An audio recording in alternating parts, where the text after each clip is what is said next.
الحمد للہ وسلام علی عبادہ الذین اصطفیٰ اللہم صلی علی محمد وعلی آل محمد کما تحب و ترضی اما بعد۔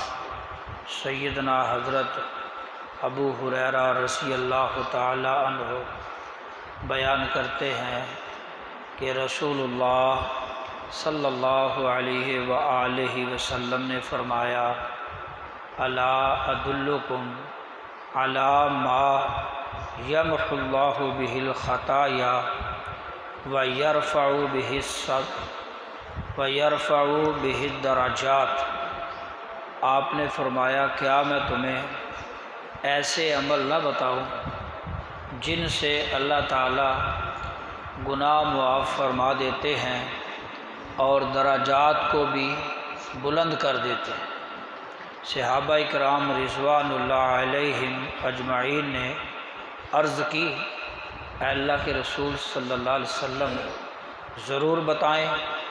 آپ نے فرمایا کہ مشکل وقت میں پورا مکمل وضو کرنا۔ ایک عمل یہ ہے کہ مشکل وقت میں پورا مکمل وضو کرنا، یہ ہوتا ہے سخت سردی کے موسم میں یا کوئی آدمی بیمار ہو، اس کے لیے یہ وضو کرنا، پانی کو ہاتھ لگانا دشوار ہوتا ہے۔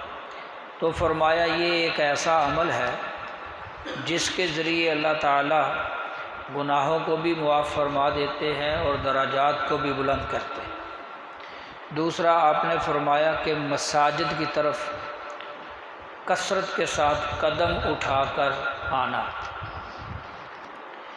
جتنے قدم ہم مسجد کی طرف چل کر آتے ہیں، ہر قدم پر اللہ تعالیٰ گناہ بھی معاف کرتے ہیں اور درجہ بھی بلند کرتے ہیں۔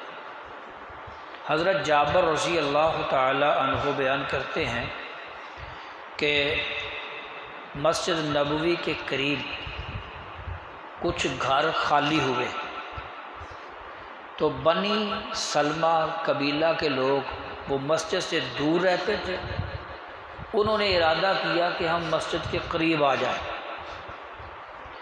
رسول اللہ صلی اللہ علیہ وسلم کو جب علم ہوا تو آپ نے ان سے پوچھا تو وہ کہنے لگے، ہاں ہمارا ارادہ ہے کہ ہم مسجد کے قریب آ جائیں۔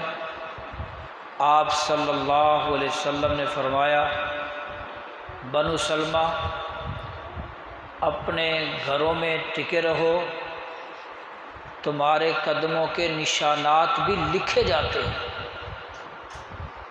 فرمایا اپنے گھروں میں رہو، تمہارے قدموں کے نشانات بھی لکھے جاتے ہیں۔ یعنی آدمی جتنی دور سے چل کر آتا ہے اتنا ہی اس کا ثواب بھی بڑھتا ہے۔ تو آپ نے فرمایا مساجد کی طرف کثرت کے ساتھ قدم اٹھا کر آنا، یہ ایک ایسا عمل ہے جس سے اللہ تعالی گناہ بھی معاف فرما دیتے ہیں اور درجات بھی بلند کرتے ہیں۔ تیسرا آپ نے فرمایا کہ ایک نماز کے بعد دوسری نماز کا انتظار کرنا۔ فرمایا فذالکم الرباط، فذالکم الرباط، یہ تو رباط ہے کہ ایک نماز کے بعد دوسری نماز کا انتظار کرنا۔ اور رباط کیا ہے کہ دشمن کے مقابلے میں مورچہ بند ہو جانا، مستعد ہو جانا۔ اور ہمارا جو اصلی دشمن ہے وہ شیطان ہے، اور جو آدمی نمازوں کی پابندی کرتا ہے، نمازوں کی فکر کرتا ہے، ایک نماز کے بعد دوسری نماز کا انتظار کرتا ہے، تو ایسے آپ سمجھیں کہ وہ شیطان دشمن کے مقابلے میں مستعد اور چوکس ہو گیا۔ حضرات محترم، سیدنا حضرت ابو ہریرہ رضی اللہ تعالی عنہ بیان کرتے ہیں کہ رسول اللہ صلی اللہ علیہ وسلم نے فرمایا کہ آدمی جو گھر میں نماز ادا کرتا ہے یا بازار میں نماز ادا کرتا ہے تو مسجد میں باجماعت نماز ادا کرنا اس کی گھر میں اور بازار میں ادا کی ہوئی نماز سے 25 درجے زیادہ فضیلت رکھتا ہے۔ باجماعت نماز ادا کریں۔ اور عبداللہ بن عمر رضی اللہ تعالی عنہ کی جو روایت ہے اس میں اس بات کا ذکر ہے کہ رسول اللہ صلی اللہ علیہ وسلم نے فرمایا اکیلے نماز پڑھنے سے باجماعت نماز ادا کرنا 27 درجے زیادہ فضیلت رکھتا ہے۔ تو حضرات محترم، آپ نے فرمایا یہ فضیلت اس لیے ہے کہ آدمی اپنے گھر سے باوضو ہو کر جب مسجد کی طرف نکلتا ہے تو اس کا ارادہ نماز پڑھنے کا ہی ہے۔ دیکھو نا، نیت بھی ہوتی ہے نا۔ اللہ تعالیٰ ہمیں ہدایت دے۔ کچھ لوگ ایسے ہیں نماز کا وقت بھی ہوتا ہے تو مسجد کے وہ واش روم استعمال کرتے ہیں تو چپکے سے نکل جاتے ہیں، حالانکہ نماز کا وقت بھی ہوتا ہے۔ اور اسی طرح کئی بد نصیب لوگ ایسے ہیں، وہ مسجد میں آتے ہیں، کوئی اچھا خوبصورت جوتا اٹھا کے لے جاتے ہیں۔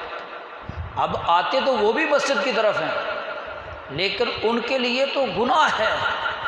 ثواب ان کے لیے ہے جو مسجد کی طرف آتے ہیں تو نماز پڑھنے کے لیے آتے ہیں۔ تو فرمایا جب وہ آتے ہیں تو ہر قدم پر ان کا گناہ بھی معاف ہوتا ہے، ان کا درجہ بھی بلند ہوتا ہے۔ اور آپ نے فرمایا جب نمازی نماز پڑھ کر اپنی نماز والی جگہ پر باوضو حالت میں بیٹھا رہتا ہے، فرشتے اس کے لیے دعا کرتے رہتے ہیں، اللہ اس کو معاف کر دے، اللہ اس پہ رحم کر دے، اللہ اس کو معاف کر دے، اللہ اس پہ رحم کر دے۔ اور آپ نے فرمایا نماز کے بعد نماز کا انتظار کرنا یہ ایسے ہی ہے جیسے آدمی نماز ہی پڑھ رہا ہے۔ تو اللہ تعالی ہمیں یہ نیکی کے کام کرنے کی توفیق عطا فرمائے۔ اللہ ہماری نیتوں میں اخلاص پیدا فرمائے اور صحیح سنت نبوی کے مطابق اللہ ہمیں نمازیں پڑھنے کی توفیق عطا فرمائے۔ وآخر دعوانا الحمدللہ۔